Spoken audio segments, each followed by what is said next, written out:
So I want to welcome everyone here for this great occasion because it's another milestone in Albany County. And you know, you get criticized a lot when you're the first of doing a lot of different things. And you know, sometimes it's hard. I always tell everyone it's easy to take the tidal wave in to the beach. It's hard when the tidal wave's coming after you and you're going out against it and you're trying to do the right thing and trying to convince everyone else that this is the right move for not just for the environment, but for the people of this county. You know, I always say I want to be the greenest county in the state of New York, and the only way we can do that is by taking leadership approaches like this and making the quality of life for people's lives. And not just for our generation, for our future generations. And you know, I get criticized a lot from different business owners on different things, and I said, you know what, the reality is this. We want to be a good partner. We want a great partnership. But we want to do it in a way that you expand your companies or bring your companies here, but you bring your families here and you have the quality of life in the green environment that you want, and that we're protecting the earth, because that's what it's about. You only have one planet.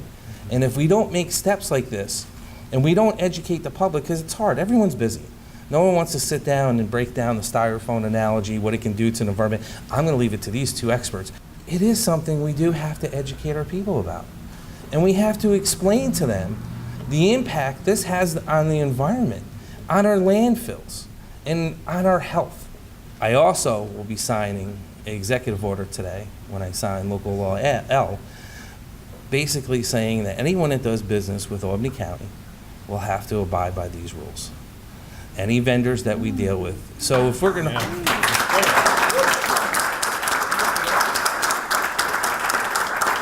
Thank you. When I talk to business owners, I'm like, we should be on the same playing field as you, and we should lead by example. And we have to make sure that our house is in check first. And this is one step of going forward to make sure that we're gonna follow the same policies as everyone else. And as you know, we have a nursing home, we have a jail, we have a variety of different businesses. So the reality is we are going to feel this impact as they think it's going to be, but we're going to move in the right direction as one and show that you can do it, and you can do it cheaper, and you can do it where you save the environment and educate people and stop clogging our landfills and our waterways and our along the roads. You see it breaking down.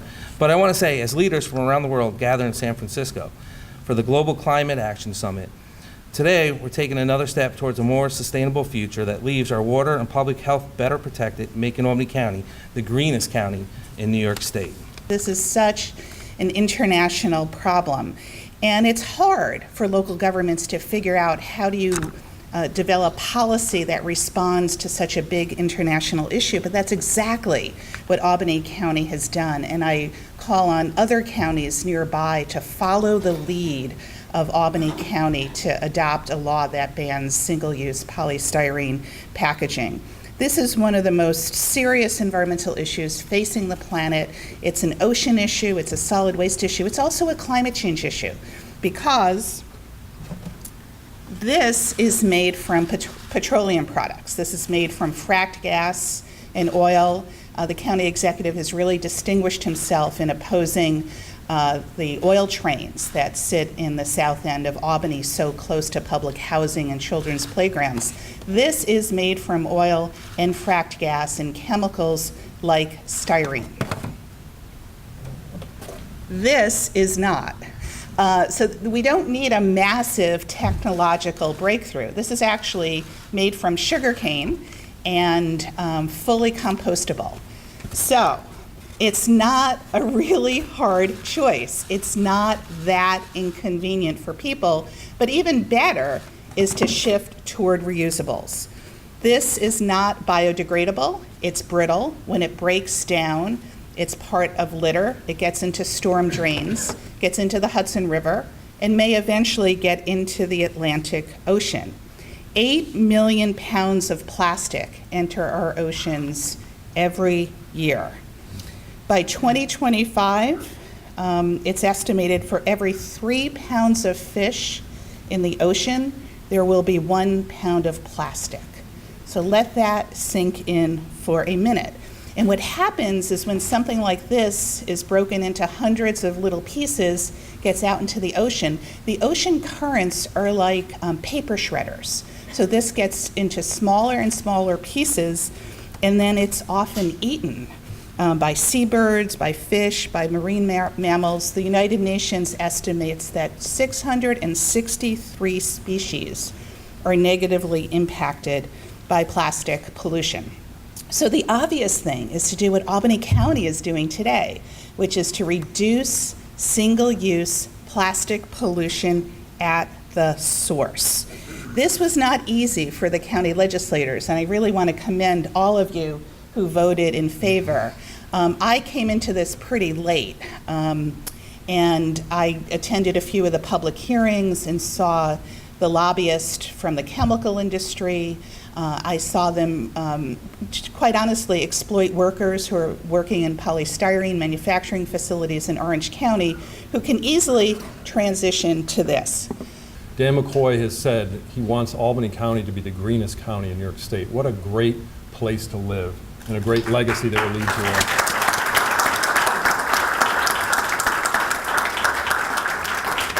the law being enacted today and the bold policy under the executive order that you're going to sign. I mean, these are bold policies taken by the county executive, but they are the result of all the work of tireless advocates. Judith named many of them. But remember, in this time of national backsliding, the advocates never gave up the fight to address this scourge in our environment. They weren't deterred when the bill was voted down a year ago. They really fought for our environment, they fought for our communities, and they fought for our health. They were not deterred. In fact, no, they persisted, and that persistence really has paid off. And I think we owe a debt of gratitude to all the people who fought for this. For the legislators who proposed it and backed it, thank you.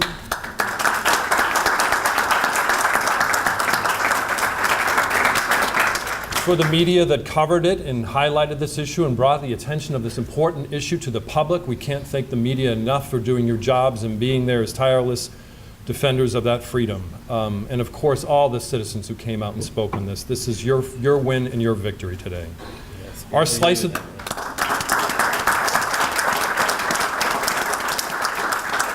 Our little slice of the world that we call home is going to be much better because of everybody's hard efforts to get this passed into law and for the executive order that's coming.